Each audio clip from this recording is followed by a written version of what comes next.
Silicon ಸಿಟಿಯಲ್ಲಿ drugs ಮಾಫಿಯಾದ ಹಾವಳಿ ಮಿತಿ ಮೀರಿದೆ. ಇದೀಗ ಬೆಂಗಳೂರಿನ ಪ್ರತಿಷ್ಠಿತ ಬೃಹತ್ ಅಪಾರ್ಟ್ಮೆಂಟ್ ಒಂದರಲ್ಲಿ ಡ್ರಗ್ಸ್ ಇರುವುದು ಪತ್ತೆಯಾಗಿದೆ. ಅಷ್ಟಕ್ಕೂ ಇಲ್ಲಿ ಡ್ರಗ್ಸ್ ಇದೆ ಅಂತ ಗೊತ್ತಾಗಿದ್ದು ಹೇಗೆ ಗೊತ್ತಾ?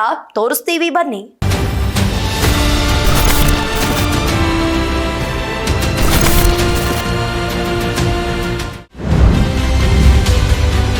ಸಿಲಿಕಾನ್ ಸಿಟಿಯಲ್ಲಿ ಎಲ್ಎಸ್ಡಿ ಡ್ರಗ್ಸ್ ಪತ್ತೆ. ಡ್ರಗ್ಸ್ ಮಾರಾಟವೇ ಇವರ ವೃತ್ತಿ ಜೀವನ. ಸಿಲಿಕಾನ್ ಸಿಟಿ ಬೆಂಗಳೂರು ದಿನೇ ದಿನೇ ಉಡ್ತಾ ಬೆಂಗಳೂರು ಆಗ್ತಿದೆ. ಬಾಗಲೂರಿನ ಪ್ರೆಸ್ಟೀಜ್ ಫೈನ್ ಬೇಕರಿ ಪಾರ್ಕ್ನ ಪ್ರತಿಷ್ಠಿತ ಅಪಾರ್ಟ್ಮೆಂಟ್ ಒಂದರಲ್ಲಿ ಭಾರಿ ಮೊತ್ತದ ಡ್ರಗ್ಸ್ ಪತ್ತೆಯಾಗಿದೆ. ಸುಮಾರು 10 ಕೋಟಿ ಮೌಲ್ಯದ ಎಲ್ಎಸ್ಡಿ, ಹೈಡ್ರೋ ಗಾಂಜಾ, ಚರಸ್ ಗಾಂಜಾವನ್ನು ಬೆಂಗಳೂರಿನ ಸಿಸಿಬಿ ನಾರ್ಕೋಟಿಕ್ಸ್ ಪೊಲೀಸರು ಪತ್ತೆ ಹಚ್ಚಿದ್ದಾರೆ. ಬೆಂಗಳೂರಿನ ಪ್ರತಿಷ್ಠಿತ ಅಪಾರ್ಟ್ಮೆಂಟ್ನಲ್ಲಿ ಎಲ್ಎಸ್ಡಿಯಂತಹ ಡ್ರಗ್ಸ್ ಪತ್ತೆಯಾಗಿರುವುದು ಖಾಕಿಗೆ ಆತಂಕ ಹೆಚ್ಚಿಸಿದೆ.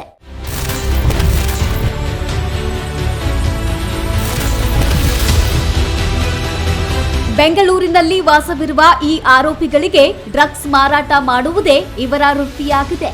ಕೇರಳ ಮೂಲದ ಆರೋಪಿಗಳಾದ ಅಶ್ವಿನ್ ಹಾಗೂ ಮೋಬಿನ ಅಕ್ರಮವಾಗಿ ಗಾಂಜಾವನ್ನು ಮಾರಾಟ ಮಾಡುತ್ತಿದ್ದರು. ಸಿನಿಮೆಯ ರೀತಿಯಲ್ಲಿ ಡ್ರಗ್ಸ್ ಮಾರ್ತಿದ್ದ ಜಾಲವನ್ನ ಪೊಲೀಸರು ಭೇದಿಸಿದ್ದಾರೆ. ಈ ಆರೋಪಿಗಳಿಗೆ ಥೈಲ್ಯಾಂಡ್ ಮೂಲದ ವಿನ್ಸೆಂಟ್ ಆಗಾಗ ಫ್ಲೈಟ್ನಲ್ಲಿ ಸ್ವಲ್ಪ ಡ್ರಗ್ಸ್ ಕಳಿಸಿಕೊಡ್ತಿದ್ದ. ವಿನ್ಸೆಂಟ್ ಸೂಚಿಸಿದ್ದ ಜಾಗದಲ್ಲಿ ಅಶ್ವಿನ್ ಮತ್ತು ಮೋಬಿನ ಡ್ರಗ್ಸ್ ಕೊಟ್ಟು ಬರ್ತಿದ್ರು.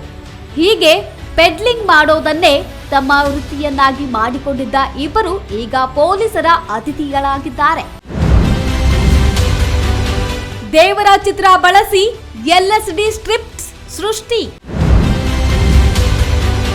ವಿದ್ಯಾರ್ಥಿಗಳು, ಉದ್ಯೋಗಿಗಳೇ ಇವರ ಟಾರ್ಗೆಟ್.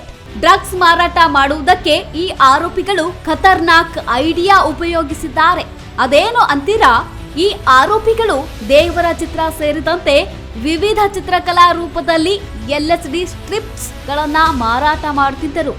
ವಿದ್ಯಾರ್ಥಿಗಳು, ಉದ್ಯೋಗಿಗಳು ಬಲಿಯಾಗ್ತಿದ್ದಾರೆ. ಇನ್ನು ಪೊಲೀಸರು ಎಲ್ಎಸ್ಡಿ ಸ್ಟ್ರಿಪ್ಸ್ ಗಳನ್ನು ಕರ್ನಾಟಕದಲ್ಲಿ ವಶಪಡಿಸಿಕೊಂಡಿರೋದು ಇದೇ ಮೊದಲು ಎನ್ನುತ್ತಿದ್ದಾರೆ.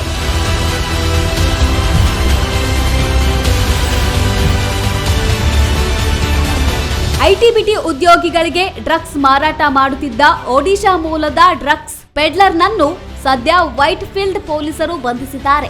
ಇನ್ನು ಈ ಕಾರ್ಯಾಚರಣೆಯಲ್ಲಿ ಫಸ್ಟ್ ಟೈಮ್ ಕರ್ನಾಟಕದಲ್ಲಿ 8,335 ಎಲ್ಎಸ್ಡಿ ಸ್ಟ್ರಿಪ್ಸ್ ಪತ್ತೆಯಾಗಿದ್ದು ಸಿಸಿಬಿ ಪೊಲೀಸರ ತಂಡ ಜಪ್ತಿ ಮಾಡಿದೆ.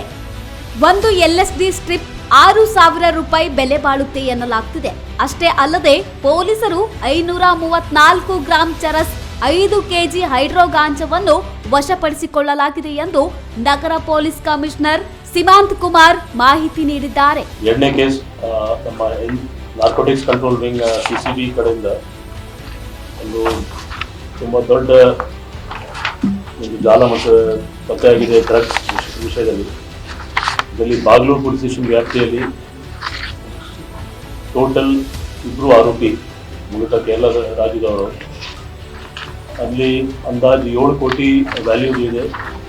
ನಮ್ಮ NCB ರೆಕಾರ್ಡ್ ಪ್ರಕಾರ ಓಪನ್ ಮಾರ್ಕೆಟ್ ವ್ಯಾಲ್ಯೂ ಅಲ್ಲಿ 13.96 crores ವ್ಯಾಲ್ಯೂ ಇದೆ. ಇದರಲ್ಲಿ 4 kg 500 ಗ್ರಾಮ್ ಹೈಡ್ರೋ ಗಾಂಜಾ, 500 ಗ್ರಾಮ್ ಚರಸ್, 8335 LSD ಸ್ಟ್ರಿಪ್ಸ್ ಮತ್ತು 2 ವೀಲರ್ ಮತ್ತು ಮೊಬೈಲ್ ಫೋನ್ಸ್.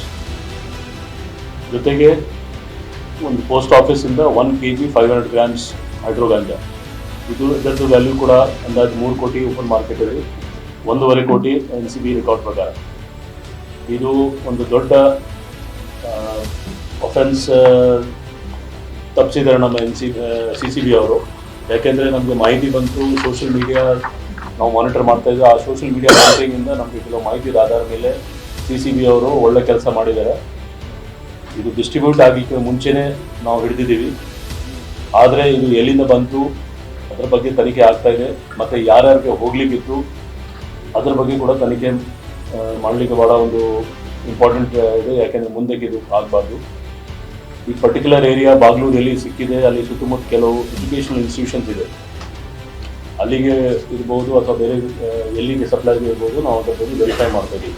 ಬಟ್ ಒಂದು ಸ್ಪಷ್ಟ ಇದೆ, ಯಾರಿಗೆ ಸಪ್ಲೈ ಮಾಡಲಿಕ್ಕಿತ್ತು ಅದರ ಬಗ್ಗೆ ಕೆಲವು ಮಾಹಿತಿ ಬಂದ ಮೇಲೆ ನಾವು ಅವ್ರ ಬಗ್ಗೆ ಖಂಡಿತ ಕ್ರಮ ತಗೊಳ್ತೀವಿ.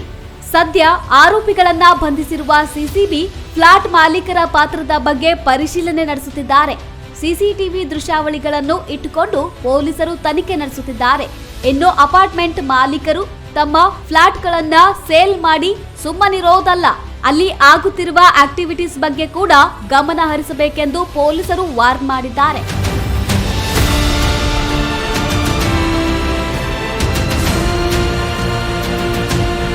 News desk, speed news Kannada, Bengaluru.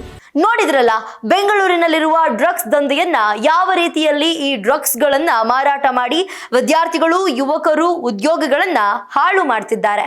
ಪೊಲೀಸರು ಇಂಥವರ ವಿರುದ್ಧ ಕಠಿಣ ಕ್ರಮ ತೆಗೆದುಕೊಳ್ಬೇಕು. ಕರ್ನಾಟಕವನ್ನು ಡ್ರಗ್ಸ್ ಮುಕ್ತಗೊಳಿಸಲು ಸರ್ಕಾರ ಹೊಸ ಕಾರ್ಯತಂತ್ರಗಳನ್ನ ಬಳಸಬೇಕು.